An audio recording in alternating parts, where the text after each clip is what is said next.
Bel bonsoir tout le monde. Tu peut-être fait pour nous réaliser que ça qui j'ai fait. Mais ça pas fait pour ces choix nous qui mettent. Est-ce ça nous ni en tête, ta nous, ou ça qui ta nous, pour encore passer tête? Pas soude.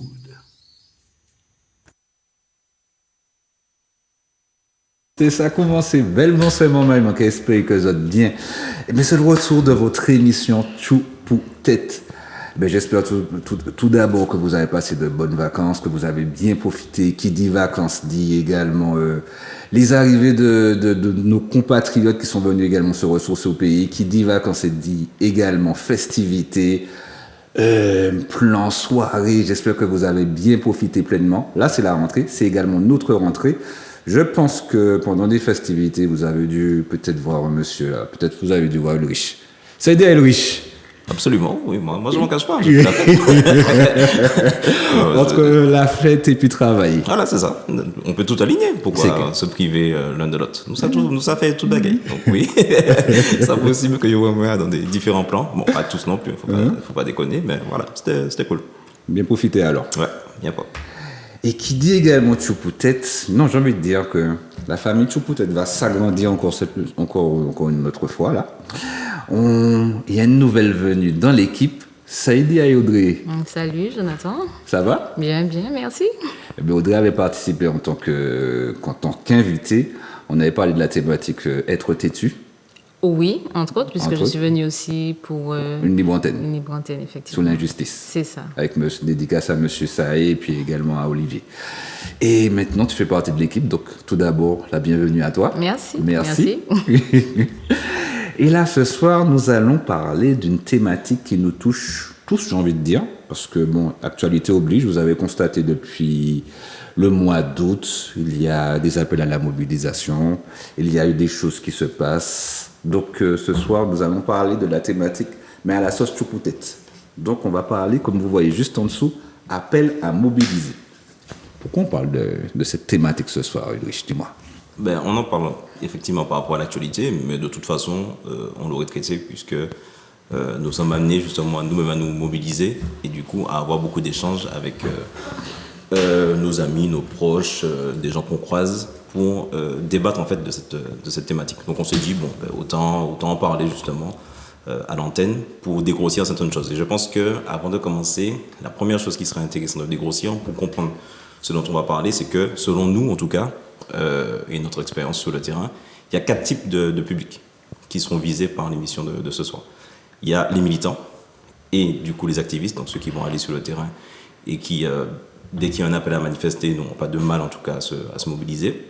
Ensuite, il y a les personnes qui sont curieuses, donc qui ne sont pas forcément militants, pas activistes du tout, mais du coup qui sont sensibles en tout cas à certaines thématiques qui peuvent être évoquées, puis de toute façon qui se rendent compte que, comme je dis souvent, quelqu'un sain d'esprit sait très bien qu'on ne vit pas dans une situation idéale en romantique.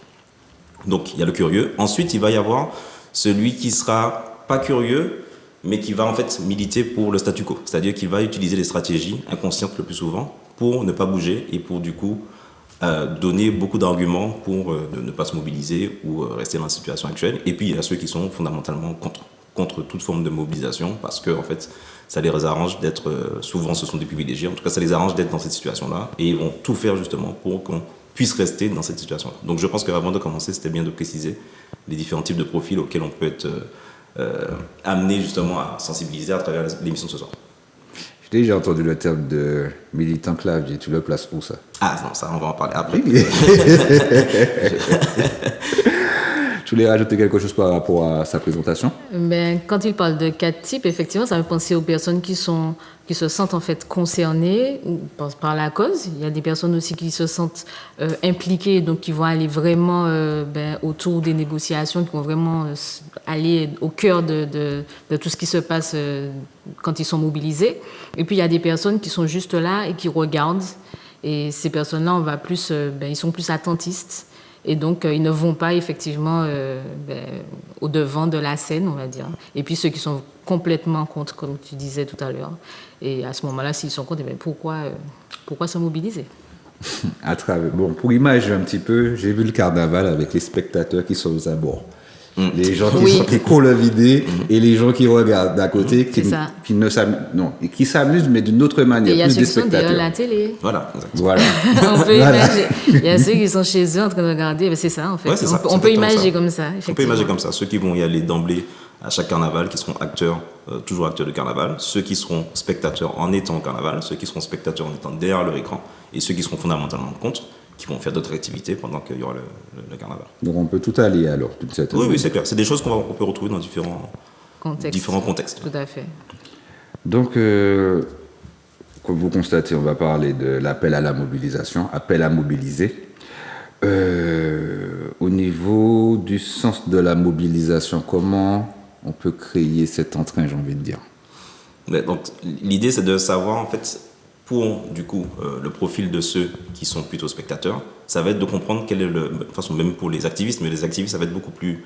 ils vont pas attendre autant du sens de la mobilisation. Le sens, c'est tout simplement, en fait, de comprendre pourquoi on se mobilise, quels sont les enjeux qui poussent à se mobiliser. Du coup, de bien comprendre le contexte et l'objectif, en fait, qui peut être énoncé par les leaders du mouvement ou ceux qui vont communiquer sur un mouvement, sur une problématique. Donc, on tient quand même à préciser qu'on ne va pas parler justement de l'actualité actuelle, de l'actualité, mais on va parler de choses en fait qu'on a connues. On peut prendre l'exemple du chlordécone. L'idée, ça va être de comprendre, ok, la thématique c'est le chlordécone, mais qu'est-ce qu'on fait concernant le chlordécone? Est-ce que, mais par exemple, c'était souvent, il y a une action de justice qui a commencé, qui a débuté. Quand on fait une manifestation, quel est le but? Est-ce que c'est que l'action en justice puisse aboutir ou est-ce que c'est que les ouvriers agricoles, par exemple, puissent être dédommagés par rapport aux dégâts qu'ils ont subis à travers l'épandage du chlordécone? Donc c'est ça en fait dont on voulait parler, c'est comprendre le sens pour que les personnes puissent se mobiliser. À notre avis, en tout cas, il faut qu'ils comprennent en tout cas le sens profond d'une mobilisation. À travers des enjeux, d'une certaine manière aussi.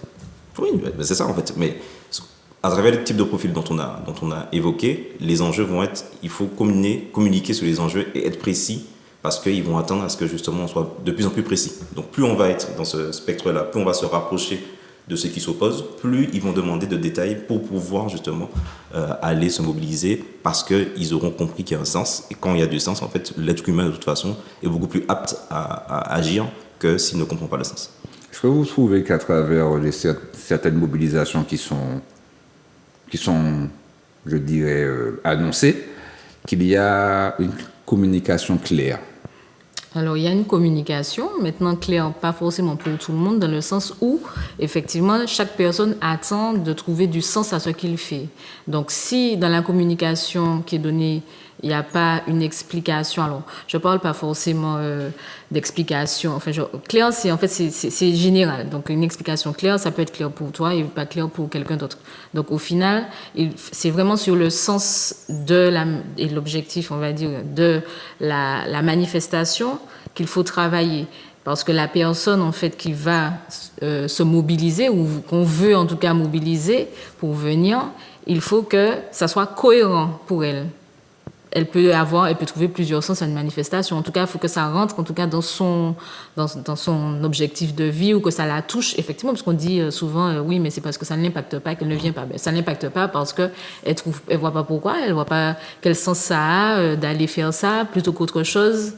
Et voilà, du coup, la communication est importante, mais il faut qu'elle soit précise. Alors, précise dans les faits. Parce qu'on va prendre un exemple, l'écologie.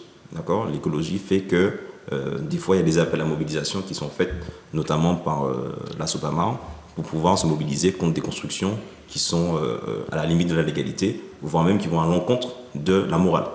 Donc, quand on est souvent confronté au discours de « mais pourquoi je vais aller manifester ?» parce que justement, ça va pas toucher la population ou le public en question à un moment donné. Parce que ça, par exemple, l'écologie, c'est un combat qui est sur du long terme.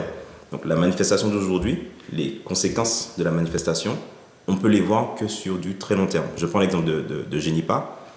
À l'époque où il y a eu les confrontations justement pour ne pas qu'il y ait le centre commercial à Génipa, aujourd'hui, il y a des personnes qui se rendent compte que c'était une erreur en fait, de construire sur un endroit où il y avait une mangrove. Mais à ce moment-là, dans le contexte donné, l'image collective de la mangrove, c'était un endroit où il y a des déchets en fait, où c'est pas forcément propre, ça pue. C'est ça. Voilà, on comprenait pas forcément les enjeux. Aujourd'hui, on comprend beaucoup plus parce que la sensibilisation a été faite à une échelle, en tout cas globale.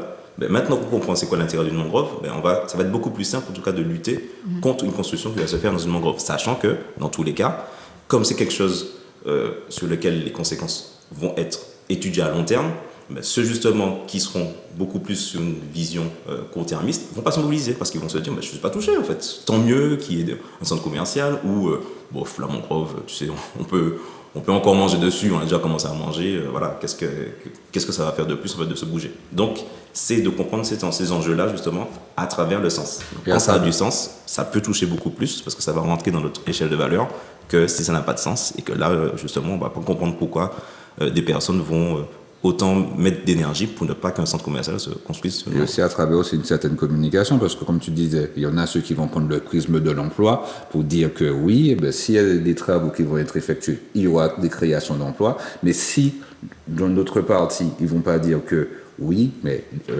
la mangrove c'est importante pour l'écosystème, pour concernant s'il y a des cyclones, tout ça, et puis par rapport à la vie en elle-même, s'il n'y a pas ces explications, peut-être que les autres qui entendent l'information ne vont pas se sentir touchés également. C'est ça. Mais même quand il y a l'explication, des fois, les gens, ils sont juste pas convaincus de l'explication parce que pour eux, ça a plus de sens, par exemple, de créer des emplois plutôt que de conserver la nature. Mais donc, c'est vraiment le sens aussi, ça fait appel à l'éducation, mais sur, effectivement, du long terme pour certains sujets.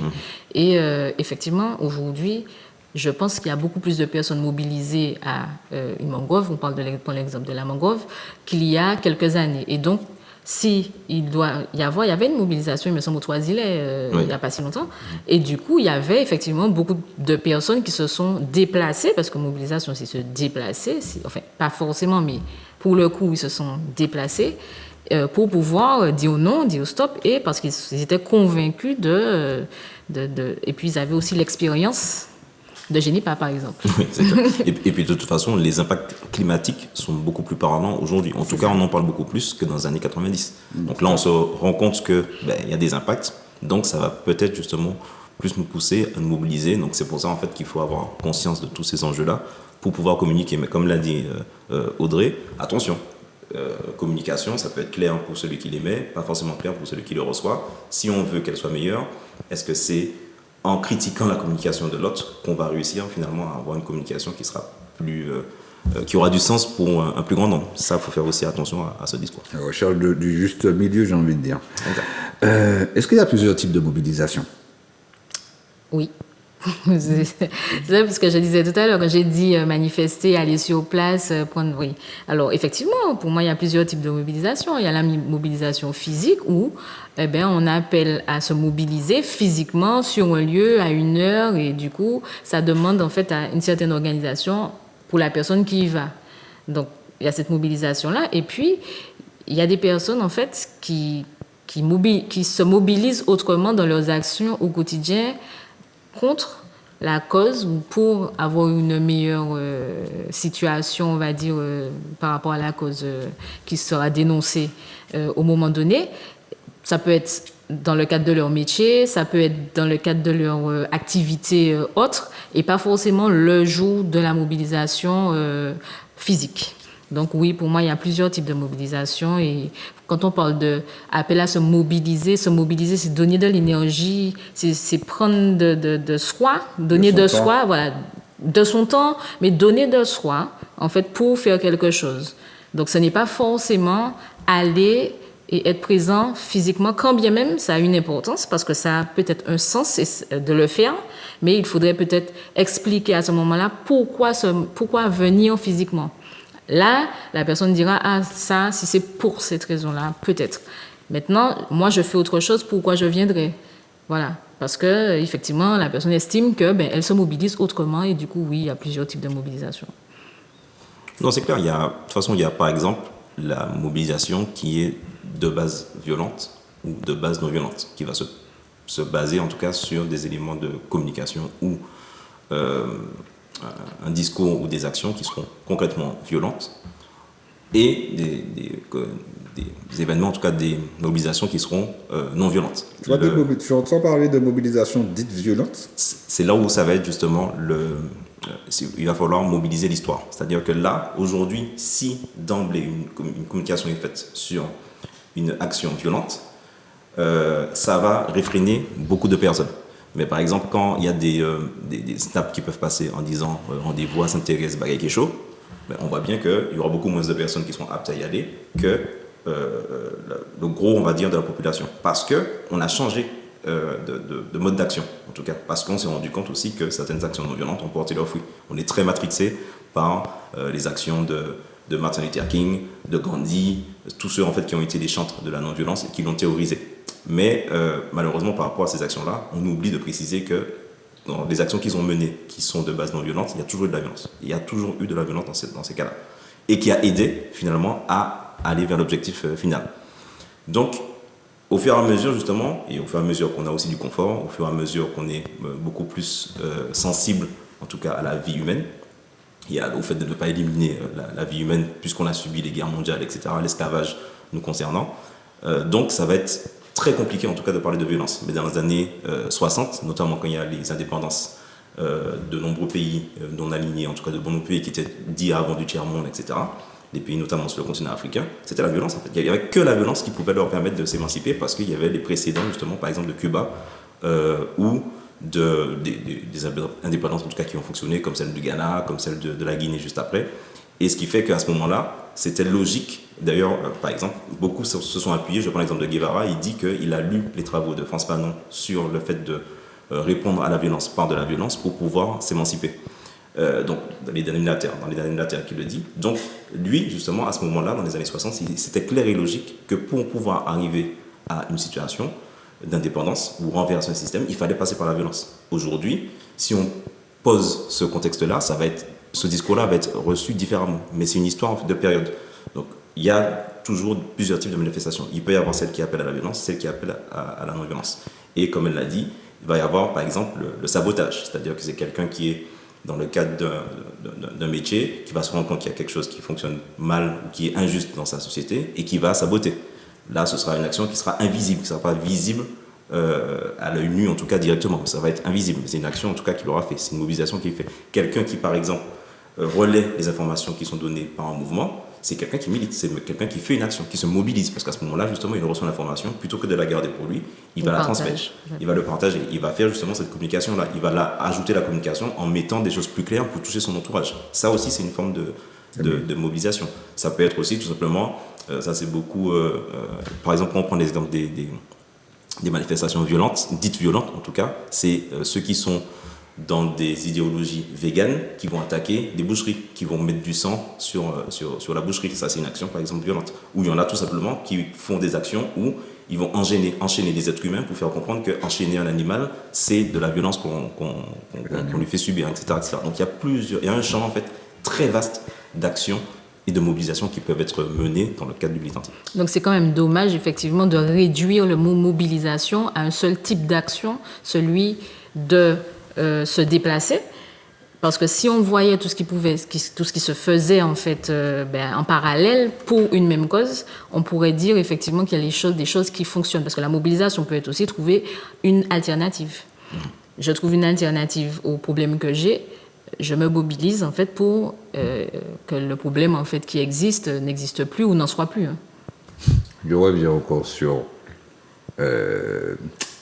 ce que j'ai dit au début d'émission, militant clavier, être chez soi et puis partager les informations aussi, c'est aussi une forme de militantisme puisque l'information circule également. Exactement. Et pour maintenir une mobilisation, parce que faire venir, par exemple, s'il y a des gens qui viennent à la mobilisation et maintenir la mobilisation, comment on fait? Alors attention, il ne faut pas non plus qu'on se pose comme les personnes qui donnent des solutions ou ceux qui ont tellement de connaissances qui peuvent dire aux gens comment on fait.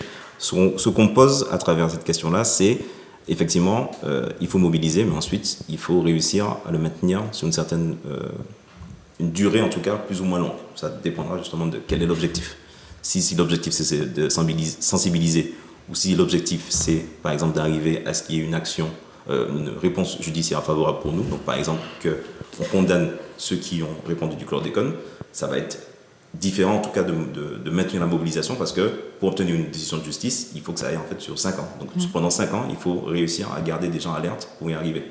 Quand c'est pour sensibiliser de façon éphémère à quelque chose qui nous touche, là ça peut être sur 2 jours en fait où on va maintenir une mobilisation pour arriver à un résultat. Donc l'idée c'est d'arriver à chercher en tout cas comment on fait pour que les personnes restent mobilisées et continuent sur la durée à produire des efforts, parce que en fait, ça demande un effort. D'aller sur place, par exemple, ça demande un effort parce que on peut avoir des loisirs, on peut avoir... prenons l'exemple de dimanche. Si le dimanche, on peut, en général, c'est l'activité, on est de repos, donc on va sortir de son repos.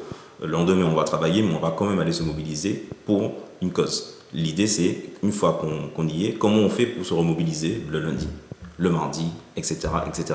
Donc, je sais qu'à titre personnel, quand j'ai été justement au niveau du Togo en tout cas, pour faire en sorte que ça dure, ce qu'il faisait, c'est qu'il y avait toujours de la nourriture. Toujours. N'importe quelle chose qu'il faisait dans le cadre d'une mobilisation, dans le cadre du militantisme, la première chose auquel il pensait, c'est comment on va nourrir les gens qui vont venir.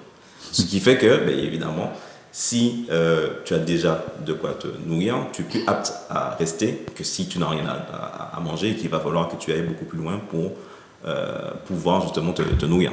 Donc ça, c'est un exemple justement de choses qui permet en tout cas de se rendre compte que quand je suis sur place, ok, je peux y rester parce qu'effectivement, il y a des choses qui sont mises en place pour que je puisse rester. Il y a une fois où, il y a des fois en tout cas où à la fin, il y a un concert qui est proposé.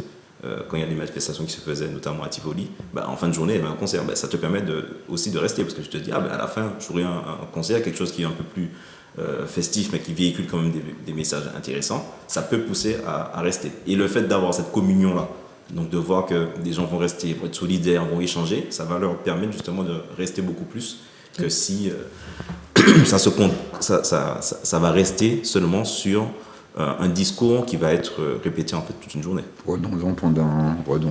Et puis ça donne envie de revenir aussi, parce qu'effectivement, la mobilisation peut être, comme tu as dit, sur une journée, on était bien et tout, et puis on se souvient qu'effectivement, pour cette cause-là, il y avait ça, c'était quand même, j'ai passé un bon moment, j'ai appris beaucoup de choses, j'ai rencontré du monde, parce que quand on va sur place, c'est bien aussi de parler aux personnes qui sont présentes, d'échanger, on apprend toujours.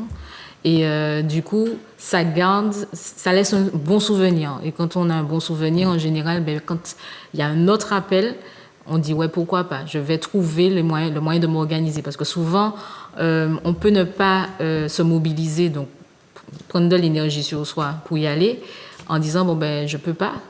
La logistique de la famille aussi, hein. Mais on dit, je ne peux pas. Mais en fait, on peut des fois. C'est juste que le sentiment de vouloir y aller n'est pas assez fort pour pouvoir le faire. Et donc, pouvoir le faire, trouver donc, une organisation ou un moyen d'y arriver. Donc, on dit « je ne peux pas ». Alors que c'est peut-être possible, mais la volonté n'est pas assez forte parce que le souvenir, comme les expériences, des fois, ça reste, de la fois précédente n'était pas forcément positif. Donc, voilà. Donc, à l'échelle, par exemple, locale, on n'a pas...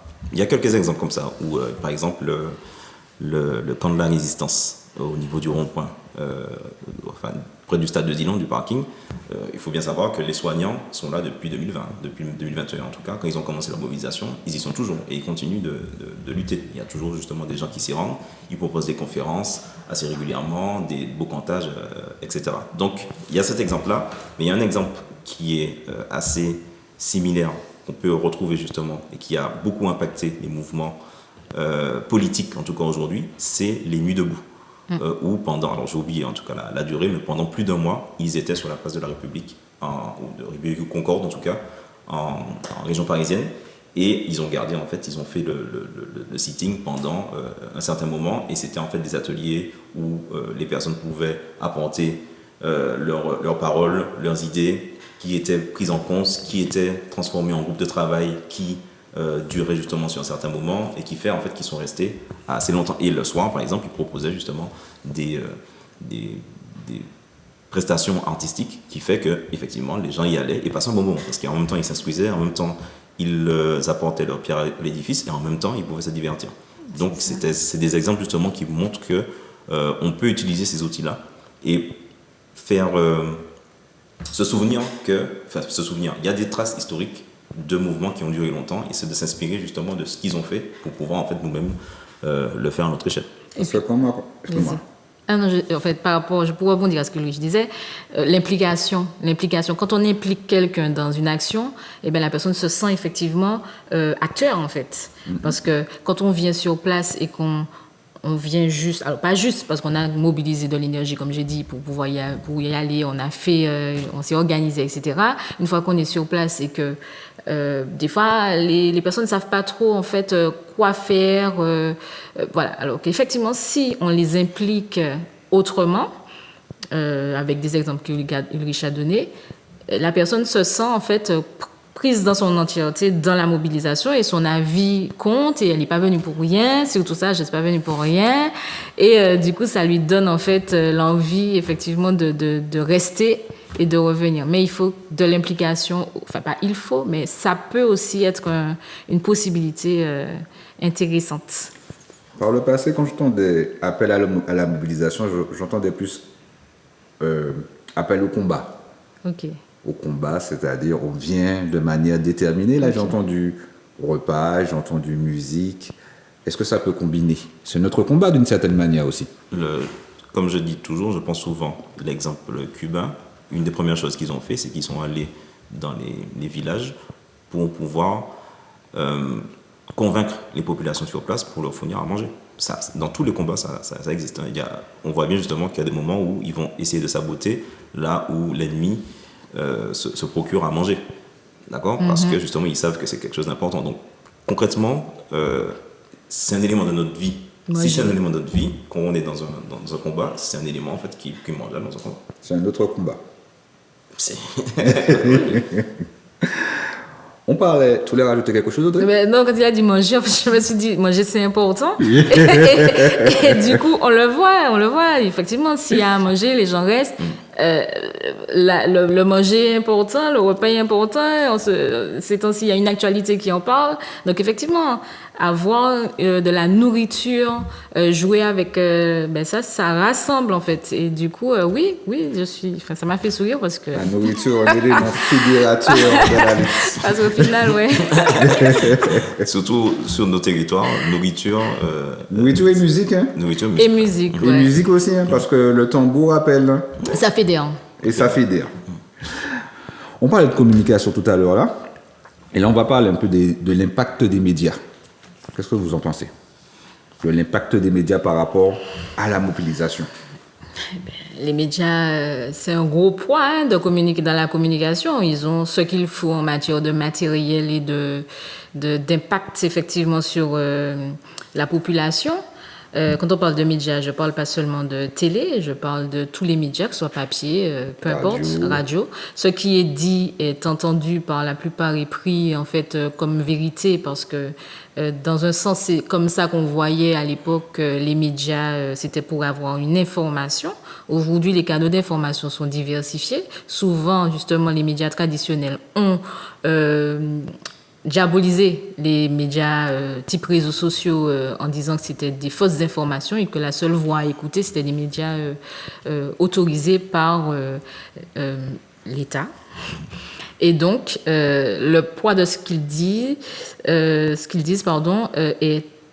très fort et l'impact que ça a sur les gens aussi parce que tant que la population ne se dira pas qu'en fait, je prends une information, je l'analyse et je compare avec une autre information que je pourrais avoir autre part et que avoir confiance en soi pour se dire je suis en capacité d'analyser, peut-être me poser des questions, échanger avec les autres pour pouvoir voir où est le vrai, le faux, etc., en se basant sur des faits. L'impact des médias sera très fort pour mobiliser ou non les personnes qui l'écoutent. Comparativement aussi, c'est-à-dire qu'à une certaine époque où il n'y avait que la télévision et la radio comme vecteur d'information, que là maintenant, on peut vérifier avec les réseaux sociaux, en allant sur Google pour prendre certaines informations, en recherchant davantage. Et d'une certaine manière, chaque personne un petit peu est un média. Oui, mais si on te dit que quand tu vas sur les réseaux, c'est que des bêtises qu'il y a dessus et que tu as cette croyance-là, tu n'iras pas sur les réseaux pour trouver une vérité. Tu te diras juste que c'est une bêtise d'aller sur les médias, sur les réseaux pour trouver une vérité. Ouais. Donc au final, ta vérité, ce sera le média étatique, ou le média télé, ou le média papier, peu importe. Même si la personne a écrit quelque chose qui pour toi n'a pas forcément de sens, tu te diras que c'est toi qui n'as peut-être pas bien compris, et du coup, ce qui est écrit, c'est vrai. Tout simplement parce que tu as la croyance que c'est ce document-là vecteur de vérité. Qui est vecteur de vérité. Donc l'impact est très, très important. D'ailleurs, il me semble qu'on parle de je crois que c'est 4e puissance, je ne sais pas comment on dit ça, mais en tout cas, dans le monde, en fait, les médias, celui qui détient les médias, c'est lui qui dirige, en fait, la pensée. Donc voilà, c'est ce qu'on dit. Après... Bon, je pense qu'on peut le dire, on peut dire que c'est le cas. Si des milliardaires s'y intéressent tant et achètent autant de médias, c'est bien parce que c'est important. Et que du coup, c'est important justement de maîtriser ce vecteur-là parce qu'ils ont des arguments d'autorité. Le fait d'être média, le fait que l'information sorte sur certains médias a beaucoup plus de poids que si ça sort d'un réseau social justement classique. Donc à partir de là, évidemment que ça a un impact. Évidemment que la façon dont les médias actuels vont traiter les choses, ça va beaucoup, surtout en Martinique, parce qu'on n'a pas ou très peu en tout cas, de journalistes d'investigation. Ça va beaucoup être centré sur le buzz. On a déjà vu justement un titre personnel sur leur façon de couvrir certains événements. Mais c'est très ponctuel en fait. Ils vont arriver, la manifestation c'est peut-être à 8h, ils vont arriver à 9h, à 10h ils sont déjà repartis. Parce qu'ils ont des impératifs qui fait qu'ils ne pourront pas rester sur une longue durée. Pas forcément, hein. Des fois il n'y a pas forcément des impératifs aussi. Oui, non, mais c'est ce qu'ils vont dire en tout cas. Pour eux ça va être des impératifs, ça ne va pas être des impératifs pour nous, mais pour eux ça va l'être. Et qui fait que plus ça va buzzer, plus ça va être intéressant pour eux. Parce qu'une information aujourd'hui qui ne buzz pas, il n'y a pas beaucoup d'intérêt en tout cas à la passer. L'audimat. Mais le buzz, c'est quoi? Le buzz, ça tape sur l'émotion. Hein. Le buzz, ça tape sur l'émotion. Et l'émotion, c'est ce qui pousse à agir, voilà. Donc, à alimenter les formations oui, à croire. Voilà. Donc, le buzz, ça tape sur l'émotion. Ça joue effectivement sur la curiosité. Et du coup, ce qui intéresse aujourd'hui les médias, c'est effectivement le buzz. Et on peut créer du buzz avec du rien. Hein. C'est-à-dire, il suffit de broder autour une histoire, on met des adjectifs, on met quelques trucs, quelques images un petit peu... voilà, on fait même une image où il n'y a absolument rien, on peut lui faire dire n'importe quoi. Maintenant, il faut savoir faire autrement ou jouer avec et connaître les règles des médias pour pouvoir aller dans un sens différent de ce qui est proposé. Est-ce qu'il y a aussi un manque de critique par rapport aux médias, c'est-à-dire que quand ils prennent l'information, parce que souvent ils prennent l'information, par exemple je prends le cas par rapport à la police qui vont leur donner l'information, est-ce que selon vous, est-ce que le cas doit être trop facile dans parole-là, ou bien sinon ils devraient rechercher davantage? Ça, c'est quand on a un journalisme d'investigation. Le principe justement du journaliste, ça va être de relayer l'information, quelle que soit justement d'où elle va. Et elle va prévenir que c'est sa source, c'est une source policière. Oui. Ça, c'est le travail du journal. On ne peut pas remettre en question le fait que le journal fasse ça. On peut pas. Et d'ailleurs, souvent, ils vont montrer la source contraire. Alors, s'ils ne vont pas plus loin parce qu'ils ne peuvent pas avoir l'information à ce moment-là, ce qu'il faut remettre en question, c'est le fait que c'est très court-termiste. Ça, on peut le remettre en question. Mais on ne peut pas remettre en question le fait qu'ils vont chercher une source qui leur donne une information. Puisque le but, c'est de relayer l'information. Oui, mais tu peux, ce que j'ai vu, ils donnent une information et son contraire, d'accord? Donc, ils donnent les sources, il n'y a pas de souci, mais ils peuvent donner une information sur une demi-page et son contraire sur 2 pages. Et ça aussi, c'est une forme de... Ça a un impact parce que l'information est donnée, mais pas de la même façon. Donc, au final... il y a ça aussi qui joue sur l'impact. Donc, effectivement, ils font leur travail en disant j'ai eu cette information-là et cette source-là. Donc, c'est leur travail. Ils ne sont pas des journalistes d'investigation. Peut-être qu'il y en a ici, mais je ne sais pas. Et ceci dit, je pense que l'impact aussi est sur la façon dont l'information est donnée. On peut constater aussi le poids des mots lors des manifestations, lors des manifestations, lors des mobilisations. Est-ce que vous faites une différence entre violence et dégradation? Oui, puisque du coup, une dégradation, ça va être sur un matériel en tout cas qui va être public, un abribus, une voiture, quelque chose. Et le fait d'être violent directement, donc d'attenter à l'intégrité physique ou morale en tout cas, par exemple des forces de l'ordre. C'est deux choses différentes, justement, de s'en prendre à un arbitre de bus et de s'en prendre à un policier, par exemple, qui se présente devant nous. Donc souvent, en fait, dans le traitement médiatique, on voit directement violence. Ou le premier titre qui va être donné, ça va être violence. Je prends l'exemple de quand le préfet a été interrogé, la première question de la journaliste, c'était sur les violences urbaines. D'accord ? Donc, alors que, très peu en tout cas, on va parler de la violence symbolique qui est usée, parce qu'on considère en fait que la violence, ceux qui ont le monopole de la violence, c'est censé être les policiers. On remet peu en question à ce moment-là le fait qu'eux-mêmes vont avoir des comportements violents envers certains militants qui sont là en fait de façon pacifiste, sans même dire en fait pourquoi ils auront une certaine action. Donc souvent on va dire que ils font leur sommation, etc. Il y a des fois on a déjà documenté le fait qu'il n'y a pas forcément de sommation et tu reçois un gaz lacrymogène en fait soudainement. Donc le fait de bien user de certains mots et d'emblée ouvrir par exemple un journal télé par la violence urbaine, forcément ça joue sur ce qu'on a dit justement sur le départ, sur voilà, tout de suite les manifestants sont considérés comme des gens violents, alors que peut-être pendant 2 mois les personnes qui vont faire la manifestation vont préciser que pas de violence, pas de violence, pas de truc, qu'ils ne peuvent pas maîtriser tous les éléments, donc il peut avoir des fois des dégradations qui sont faites, mais c'est pas de leur fait. Et pourtant, le JT va s'ouvrir sur ça, sur questionner justement la violence. Et la violence n'est pas forcément sous le rôle qu'on peut penser aussi. Parce que souvent on peut croire que ça peut être, comme tu disais, les manifestants, mais ça peut être également pas forcément les gens qu'on pense aussi. Il faut la rajouter. Non, je pense par rapport à la dégradation. Non, c'est-à-dire c'est vraiment ça l'usage des mots. Hein. La dégradation, je ne sais pas si on voit ça comme titre. Ça aurait minimiser les choses, je pense. Sais pas, je vois beaucoup de violence, il y a eu des violences dans les manifestations, une dégradation peut-être dans l'article, mais en titre accrocheur pour faire le buzz, pour faire vendre et pour rester dans les esprits, c'est violence. Et effectivement, il y a des personnes qui ne se mobilisent pas parce qu'ils n'ont pas envie d'être associés à ce terme, violence, à ce type de manifestation, qui pour eux, c'est prendre un risque. Alors, pas forcément de se battre, mais même les gaz, en fait, de prendre un risque, en fait, de recevoir ce genre de choses. Donc, c'est vrai que, voilà, il y a des dégradations des fois, et dans le titre, on va voir violence. Et puis, en plus, avec beaucoup de détails sur le fait que la dégradation matérielle a entraîné, effectivement, ce que je pense vrai, hein, des conséquences pour des personnes.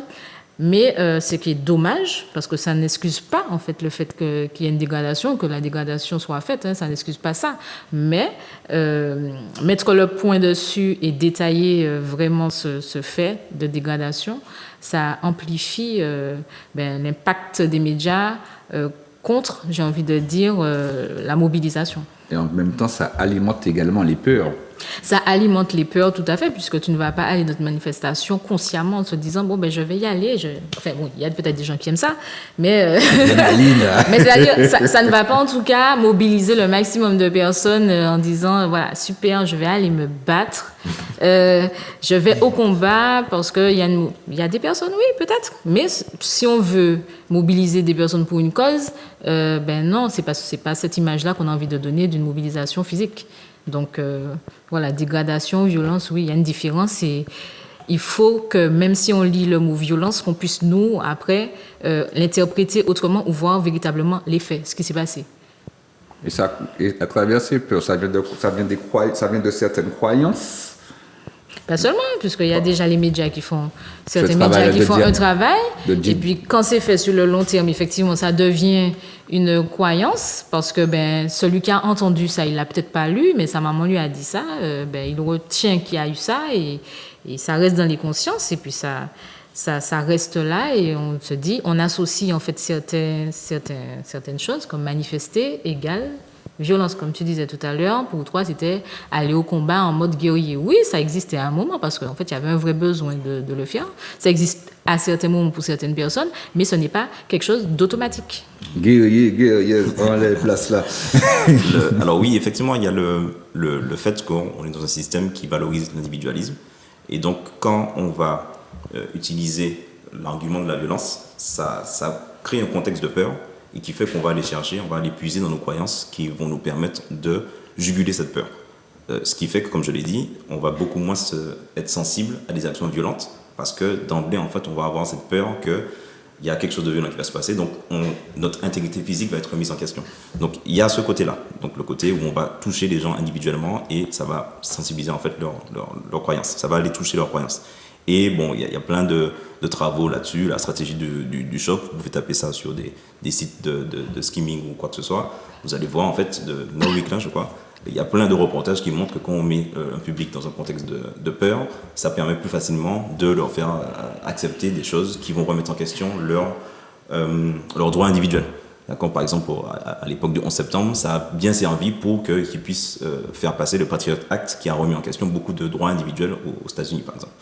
C'est des choses qu'on a pu voir en France avec l'état d'urgence, quand il y a eu des attentats au Bataclan, etc. Donc le climat de peur, ça aide en tout cas le système à ce qu'il y ait du statu quo parce que les gens ne vont pas bouger parce qu'ils auront peur. Et on en parlait sur le fait que on va associer du coup la mobilisation au fait qu'il y a un danger, alors que le danger existe partout. Quand on va autour des Yoles, il y a le danger en fait que le bateau coule sur lequel on est.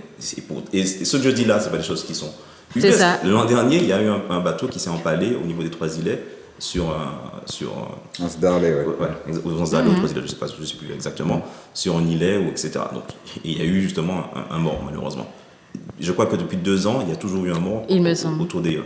Au carnaval, il y a eu des choses pareilles, sachant même, remémorons-nous le fait que avant qu'il y ait la refonte en tout cas du carnaval de Fort-de-France, il y avait des morts, il y avait des dizaines de morts chaque année sur la savane à Fort-de-France. Pourtant, quand on va au carnaval, la première chose à laquelle on va pense, s'amuser. C'est au fait de s'amuser. On va s'amuser. Pourtant, il y a toujours des débordements. Et dans le carnaval actuel, il y a toujours des débordements. En ville, à chaque fois, il y a des débordements. Heureusement, ça n'a pas débouché sur des morts à chaque fois. Et les médias sont bien contents de pouvoir faire des titres en disant qu'il n'y a pas eu de mort. Il n'y a pas eu de mort ou il n'y a pas eu de violence dans le cadre même de l'objectif.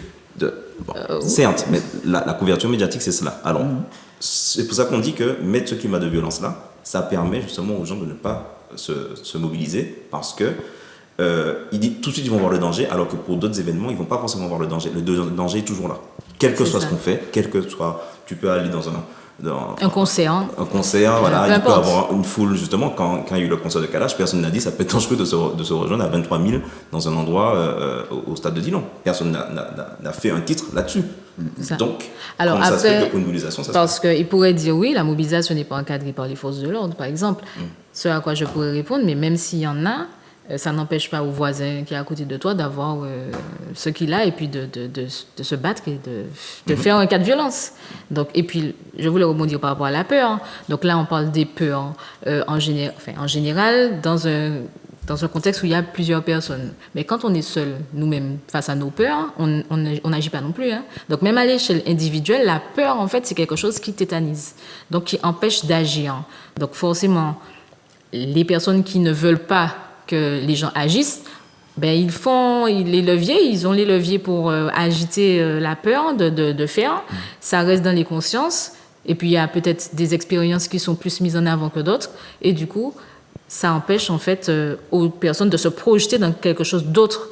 Surtout quand c'est associé comme ça, la manifestation égale violence. Donc, j'ai peur, je ne vais pas y aller. Le carnaval, on s'amuse. Pourtant, il y a beaucoup plus de personnes. Donc, si on peut être objectivement, il peut y avoir en fait autant de danger que d'aller sur une mobilisation. Encore une fois, là, c'est des choses qu'on le voit personnellement. On s'est vu justement dans beaucoup de mobilisations. Est-ce qu'on peut dire que le plus souvent, on a été mis en danger? Non. Le plus souvent, ça se passe relativement bien et pacifiquement. Il y a des fois où ça peut déborder, ça, comme partout. La marche de chlordécone, ça a ramené énormément de personnes à Fort-de-France. Il n'y a pas eu de cas de violence, ni de dégradation. Et c'est un appel à la population et ça s'est très bien passé. Exact. Donc il ne faut pas forcément diaboliser toutes ces mobilisations. Et puis ne pas non plus se chercher des excuses aussi par rapport à tout ça. Alors justement, c'est lié. Si on a peur, notamment la peur du changement, ça va faire qu'on va développer des mécanismes. Donc ça s'appelle en psychologie les stratégies de coping. C'est-à-dire que comme quand on remet en question une situation du quotidien, donc un style de vie par exemple, quand on va le remettre en question, et notamment par rapport à ces jugements de valeur, qui vont certainement s'effondrer, qu'on va réaliser qu'il y a une certaine réalité qui est vraie, quand ça se passe, c'est très dur pour le cerveau de l'assimiler et de se dire que bon, ok, on va vers un changement, donc on y va. Des fois, en fait, comme c'est très dur pour lui de se déconditionner de tous ces conditionnements, justement, il va avoir un réflexe qui va être de nier ou de faire en sorte que l'information n'arrive pas au cerveau pour continuer à vivre dans le confort dans lequel il est habitué. Déni. Voilà, effectivement, c'est les mécanismes qui peuvent développer justement du déni. Donc, c'est une stratégie de coping que c'est humain. Là, c'est pas quelque chose qui est lié à nous, etc., ou ceux qui mobilisent. C'est humain. Quand on remet en question son système de valeurs, si on apprend que notre oncle a violé notre cousine, ça remet en question notre vision qu'on a de notre oncle et ça peut justement nous mettre en danger. Le fait de voir que quelqu'un avec qui, par exemple, on a partagé des bons moments peut être capable de faire ce genre de choses. Donc, c'est une stratégie de base, en tout cas que le cerveau peut mettre en question. Et donc, à partir de là, comme on a peur du changement et comme on a peur de l'évolution de la société par rapport à notre style de vie, eh bien, en fait, ça va déclencher parfois le fait qu'on va se chercher des excuses et qu'on va utiliser des arguments pour ne pas bouger. Parce qu'en fait, ça va conforter notre esprit d'être dans ce cas-là. Alors, des fois, c'est conscient. Donc, ça, c'est pour ceux, comme on l'a dit, dans le type de profil, c'est ceux qui sont totalement contre. Donc, consciemment, ils vont donner des arguments et des excuses pour ne pas se mobiliser. Mais souvent, c'est très inconscient. Et systématiquement, les premières choses qu'on va mettre en branle, ce sont justement ces excuses-là qui vont nous permettre de rester dans notre confort parce que c'est comme ça, en fait, qu'on est stabilisé émotionnellement. Oui, puisqu'en fait, pour compléter ce que Ulrich dit, quand on va vers le changement, en fait, on perd quelque chose. On perd ce qu'on était ou ce qu'on avait, ou on perd quelque chose. Et la perte de cette chose-là, on ne sait pas forcément qu'est-ce qu'on gagne. Et du coup, comment le gagner ou comment faire. Le cerveau il est habitué à une façon de fonctionner, il est habitué, donc il a des habitudes. Et changer, aller au-delà de ce qu'il connaissait, s'il n'a pas il n'est pas titillé, on va dire, par des questionnements de quelqu'un d'autre, hein, pourquoi pas, il va pas se rendre compte que, effectivement, cette autre possibilité-là de penser est possible. Il va rester à chercher dans ce qu'il connaît parce qu'en fait, ça nous fait du bien intérieurement d'être dans le confort de ce qu'on connaît. Et du coup, la perte de ce qu'on connaît, la perte de ce qu'on va, comment dire, ce qu'on perd quand on change, quand on veut changer de fonctionnement, nous fait plus peur que ce qu'on va gagner. C'est une peur de l'inconnu d'une certaine manière. En fait, oui, puisque tu as peur de perdre sans savoir ce que tu vas gagner. Mais qui te dit que ce que tu vas gagner n'est pas meilleur que ce que tu as perdu? Il ne faut pas oublier aussi qu'il y a ce confort-là que nous avons cultivé. C'est-à-dire le confort. On dit le confort actuel, c'est-à-dire être dans un... Pour revenir encore sur ce confort-là, où Janissa, on va savoir qu'ils sont au Oui, alors par contre, il y a plein vois? d'expressions qui incitent à rester dans quoi on est. Hein. Ça, c'est... Alors, oui, ça fait partie des excuses, justement. On trouve toujours une expression qui valide le fait de rester, de ne rien faire. L'immobilisme. Ça valide ça. C'est-à-dire qu'il y a toujours... Et de toute façon, il y a toujours l'expression contraire. Seulement, qu'est-ce que tu vas dire pour pouvoir te conforter et te sentir bien dans ta façon de penser? Tu vas trouver l'expression, dans ce cas-là, hein, le cas où il faut changer, l'expression qui va te dire de rester. Par contre, si tu parles à quelqu'un d'autre, tu trouves que la personne est dans une situation où il faut qu'elle change, tu vas lui trouver l'expression contraire pour lui dire d'avancer et de faire autrement. Et ça va rentrer dans un certain fatalisme des choses aussi. Quand tu restes, toi, effectivement, dans ton non-changement, dans ton confort, en tout cas, dans ton confort, effectivement, et que tu restes dans des arguments qui te permettent de rester dans le statu quo, oui, tu rentres dans le fatalisme. Et parce qu'en fait, tu ne veux pas, tu ne vas pas faire, tu ne peux pas faire, parce que si. Et en fait, tu ne fais rien. On l'a déjà évoqué sur ce plateau-là avec Juliette Smeralda, le fait qu'elle a écrit un livre sur l'estime de soi et la confiance en soi des afrodescendants. Donc, par exemple, des personnes qui sont en Martinique. Et donc, comme on a une histoire qui est bien particulière, qui fait qu'on a des traumatismes de lutte qui sont toujours là, d'accord, de combats, de situations, en tout cas d'esclavage, etc., qui sont toujours là, ce qui fait que je vous invite à faire l'essai de l'expérimentation, demandez à vos proches qu'est-ce qu'ils pensent de ce qu'est un Martiniquais. Qu'est-ce qu'un Martiniquais? Et moi, j'ai fait souvent cette expérience-là. Le plus souvent, ce sont des termes négatifs qui viennent en premier. Et Oui. ensuite, en réfléchissant, c'est peut-être des choses positives qui vont venir, mais très souvent, ce sont des termes négatifs qui viennent, et même majoritairement, ce sont des termes négatifs qui viennent. Donc, il ne faut pas oublier ce contexte-là. On est dans ce contexte-là où ça fait pas longtemps qu'on est dans des situations où il n'y a plus d'esclavage, déjà. Bon, ensuite, il y a la colonisation, il y a la néocolonisation, ça, on va en revenir après sur d'autres émissions. Mais il y a ce côté-là, ce qui fait qu'effectivement, comme elle l'a dit, il y a le réflexe d'être fataliste, de se dire, bon, on a déjà assez souffert, c'est déjà trop dur, donc c'est mieux en tout cas pour nous de rester fataliste. Se contenter. Voilà, donc et puis il y a le bon conseil, il y a beaucoup de choses qui vont rentrer en ligne de compte. Et pour le coup, concernant la mobilisation, je vais prendre l'exemple de 2009. On parle beaucoup de 2009, c'est un grand précédent dans l'esprit des gens. 2009, la grève de 2009. Sauf que c'est très peu contextualisé. On va parler du fait que le prix des tomates a explosé, c'est passé à 10 euros. On va parler du fait que pendant l'économie a été bloquée, il y a des gens qui ont perdu leur entreprise, il y a des gens qui ont perdu leur travail, etc. Tous les aspects qui sont négatifs de 2009. Mais est-ce que c'est transmis dans l'esprit des gens de tout ce qu'il y a eu de positif en 2009 ? 2009, je l'ai vécu en Guadeloupe et en Martinique. Et au-delà de tous ces aspects-là, ce que j'ai retenu principalement, c'est la solidarité. Parce que mes parents m'ont beaucoup parlé de la solidarité des Martiniquais quand il y a eu des crises, notamment Hugo, le cyclone Dorothy, les tremblements de terre qu'il y a pu avoir, etc., et même leur propre vie à l'époque. Donc ils m'ont beaucoup parlé de ça, de cette solidarité-là. Je ne l'avais jamais vue, c'était pas palpable pour moi, surtout que je vivais à Fort-de-France et à Dinon. C'était pas forcément palpable. Là, en 2009, je l'ai vu clairement. J'allais tous les jours sur le marché avec mon pâté, on trouvait à manger, on discutait avec les gens. Il y a des gens qui nous offraient à manger. Il y avait une solidarité en fait qui se mettait en place. Et là, je l'ai vu. Qui parle de ça concrètement sur 2009 ? Donc, étant donné qu'on va parler des aspects négatifs et de dire que par exemple c'est un échec et qu'on n'a rien obtenu par rapport à ça après, c'est faux en fait. Toutes les commissions d'enquête qu'il y a eu par la suite, c'est parce qu'il y a eu 2009. Donc on peut considérer que c'est pas suffisant par rapport à ce qu'on a mobilisé. On peut le considérer, mais on peut aussi considérer qu'on a vu qu'on est capable en fait encore aujourd'hui d'être solidaire pour des choses qui sont dites importantes. Donc si effectivement on continue de rester dans ce fatalisme-là, mais effectivement les gens vont tout de suite mobiliser leur peur pour ne pas se mobiliser en prenant des exemples justement par exemple de 2009 sans contextualiser de pourquoi on l'a fait, quel résultat qu'on a obtenu et qu'est-ce qui a fait qu'on s'est mobilisé avec une telle importance par exemple en 2009. Et puis, je vais juste ajouter que quand on parle de 2009, avec un regard positif, en tout cas, sur la situation... Notre perception des choses. Une autre perception, voilà. À ce moment-là, on peut se poser et dire, bon, ben, ce qui n'a pas fonctionné, comment on fait aujourd'hui pour que ça fonctionne autrement ? À ce moment-là, on trouve des solutions qui permettent de ne pas refaire peut-être des erreurs ou des choses qui ont été commises à cette époque-là. Et puis, au lieu de tout jeter... et de dire, bon, ben, on a déjà fait ça. Oui, on l'a fait dans un contexte, à un moment donné, avec ce qu'on savait. Aujourd'hui, il y a plus d'éléments, puisqu'il y a cette expérience-là dont on peut se servir pour pouvoir faire autrement. Et ne pas rester justement dans le fatalisme, regarder le côté positif pour permettre, en fait, d'avoir d'autres idées positives et puis faire autrement aujourd'hui, quand bien même, et en tenant, pardon, ah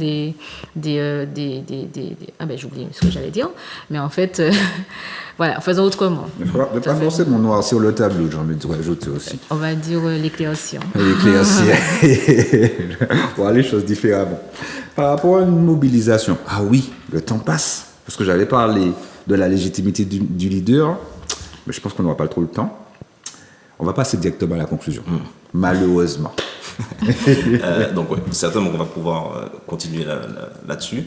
Mais par rapport à la conclusion, moi ce que je voulais mettre en avant, c'est le fait que ce qu'on dit là, c'est documenté. Il y a un livre qui s'appelle Full Spectrum Resistance et qui étudie en fait beaucoup de mouvements militants qui ont existé à travers l'histoire. Bon, l'histoire, c'est le XXe siècle, hein.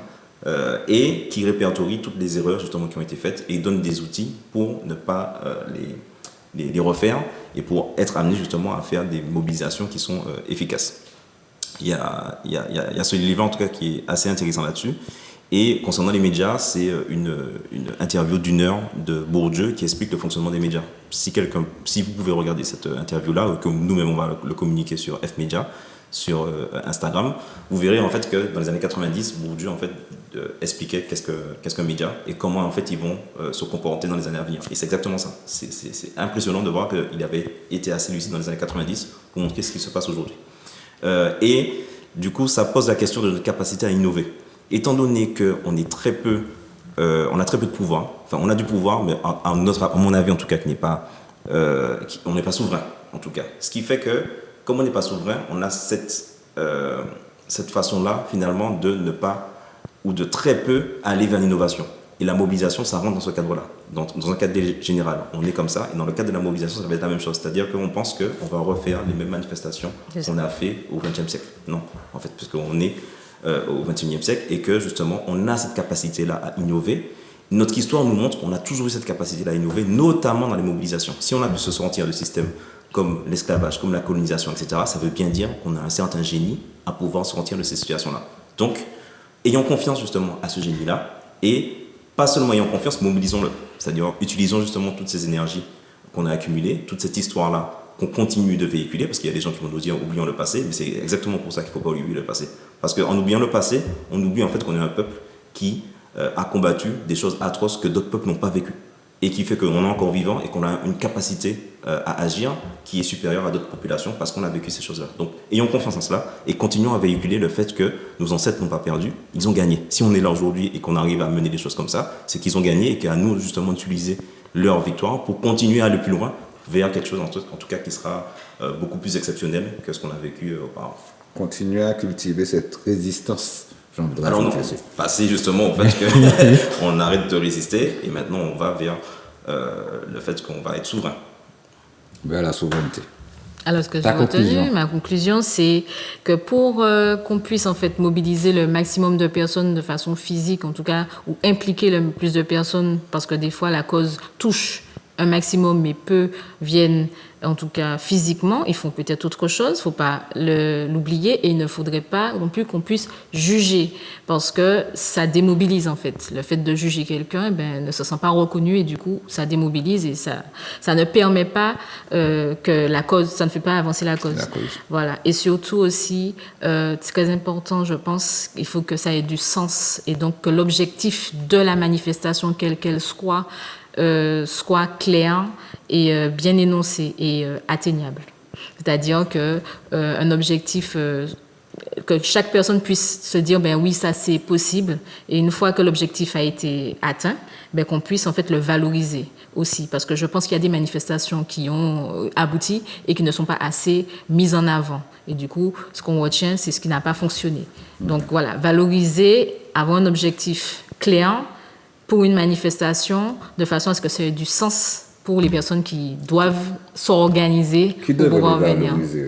Valoriser quoi? Les actions, comme tu disais. Parce que la manifestation, c'est la communication. Après, quand on communique pour faire une manifestation, une fois que les personnes sont venues, à ce moment-là, quand il y a eu un bénéfice, on communique aussi sur le bénéfice qui a été, qui est arrivé. La même communication, pas juste... La même communication pour pouvoir... Oui, une belle communication. Vous n'êtes pas venu pour rien, il y a eu ça, et pas juste un petit message ou un petit truc. Non, une vraie communication. Et donc, dans ce cadre-là, on va dire, du coup, bravo déjà aux personnes qui sont en train de se bouger en ce moment, notamment le AirPrac, parce que ils nous mobilisent justement dans... nos croyances pour pouvoir agir pour une cause qui, je pense, est la majorité des Martiniquais sont assez d'accord sur le fait que c'est une situation qui est inacceptable. Donc, justement, jouons le jeu et disons-le justement bravo, et on leur apporte notre soutien par notre présence déjà et par le fait que sur les plateaux, en fait, on va toujours véhiculer le fait qu'il faut bouger et que c'est très bien leur initiative. Rapidement, il fallait donner un mot pour l'émission de ce soir, ce serait quoi? Un quoi? Un mot. Je ne sais pas. Pour moi, c'est mobilisation. Tout ça, bagaille d'Oudi. Ouais, non, mais je sais pas. Je sais vraiment pas. Là, je suis désolée. Ça ne vient pas. Un mot ne vient pas. Je suis vraiment désolée. D'accord. En tout cas, téléspectateurs, téléspectatrices, j'espère que vous avez apprécié la reprise de Tchoupou-Tête. C'était la première, l'appel à la mobilisation. Il y aura d'autres thématiques encore plus intéressantes. Non, très intéressantes, puisque tu as là déjà très très bien, donc à supposer. Donc le rendez-vous est pris. À la semaine prochaine. Bonne soirée à vous. Bon, voilà.